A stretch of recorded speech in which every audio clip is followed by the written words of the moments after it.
Assalamualaikum warahmatullahi wabarakatuh. Nama saya Cantika Rosalinda, NIM 28920500029, mata kuliah sosial media, dosen pengampu Pak Joni Tismanto. Di sini saya akan menjelaskan tentang yang pertama, commuting culture, yang kedua, medsos manusia karir, yang ketiga, social gaming and perilakunya, yang keempat, bullying vs victimization. Yang pertama, commuting culture. Perkembangan teknologi informasi membawa sebuah perubahan dalam masyarakat. Lahirnya media sosial menjadikan pola perilaku masyarakat mengalami pergeseran baik budaya, etika, dan norma yang ada. Indonesia dengan jumlah penduduk yang besar dengan berbagai kultur suku, ras, dan agama yang beraneka ragam memiliki banyak sekali potensi perubahan sosial. Dari berbagai kalangan dan usia, hampir semua masyarakat Indonesia memiliki dan menggunakan media sosial sebagai salah satu sarana guna memperoleh dan menyampaikan informasi ke publik. Oleh sebab itu, penelitian ini memiliki rumusan masalah sebagai berikut. Apa pengertian media sosial? Apa dampak media sosial terhadap masyarakat di Indonesia? Dan apa pengaruh media sosial terhadap perubahan sosial masyarakat di Indonesia? Metode penelitian yang digunakan adalah deskriptif. Penelitian deskriptif adalah salah satu jenis penelitian yang tujuannya untuk menyajikan gambaran lengkap atau eksplorasi dan klarifikasi mengenai suatu fenomena atau kenyataan sosial.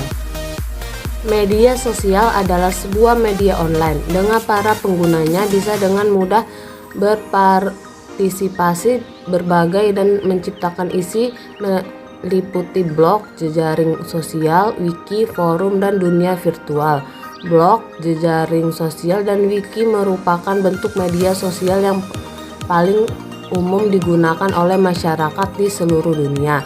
Dampak positif dari media sosial adalah memudahkan kita untuk berinteraksi dengan banyak orang, memperluas pergaulan, jarak dan waktu bukan lagi masalah, lebih mudah dalam mengekspresikan diri, penyebaran informasi dapat berlangsung secara cepat, biaya lebih murah. Sedangkan dampak negatif dari media sosial adalah menjauhkan orang-orang yang sudah dekat dan sebaliknya.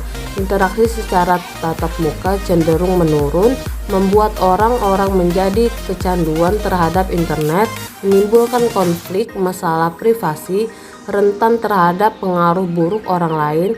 Adanya media sosial telah mempengaruhi kehidupan sosial dalam masyarakat. Selanjutnya, medsos manusia karir. Sosial media bisa diibaratkan seperti artis yang lagi ngehits dan naik daun. Semua orang dari orang tua, anak muda, sampai anak kecil sudah melek dengan sosial media.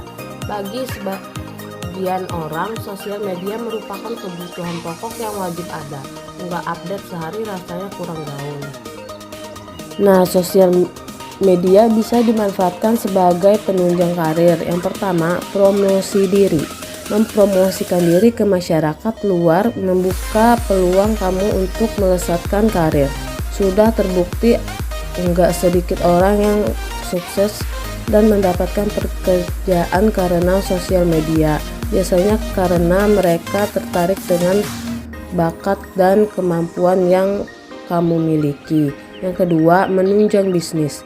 Sosial media seperti pasar atau mal yang penuh sesak dengan pengunjung. Enggak heran sosial media dijadikan sebagai orang untuk membuka lapak untuk menjual barang ataupun jasa. Yang ketiga, membangun relasi.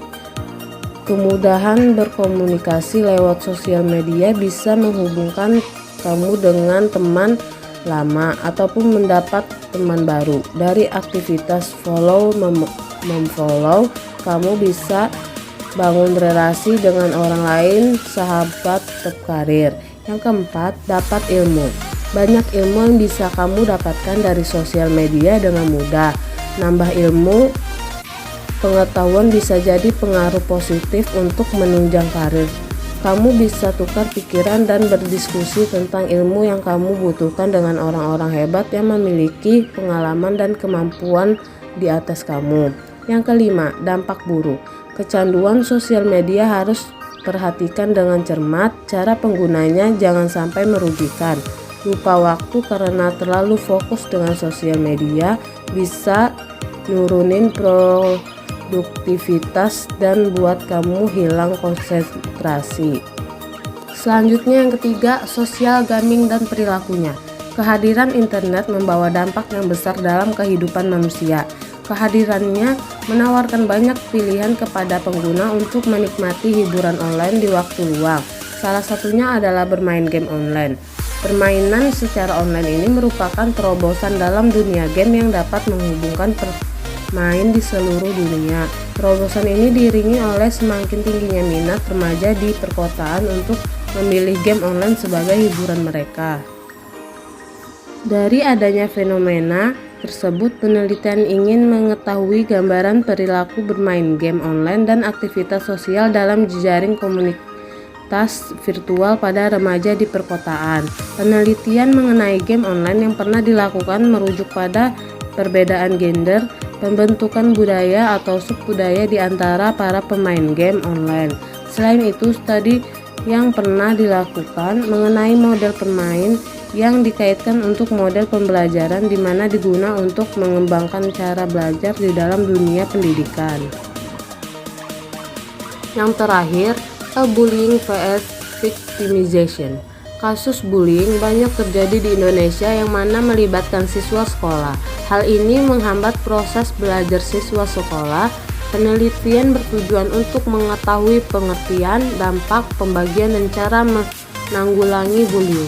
Penelitian menggunakan pendekatan studi literatur mengenai teori dasar, dampak, pembagian, dan cara menanggulangi bullying. Definisi bullying mengacu pada Alves tahun 1999 yang mendefinisikan bullying sebagai masalah psikososial dengan menghina dan merendahkan orang lain secara berulang-ulang dengan dampak negatif terhadap pelaku dan korban bullying, di mana pelaku mempunyai kekuatan yang lebih dibandingkan korban.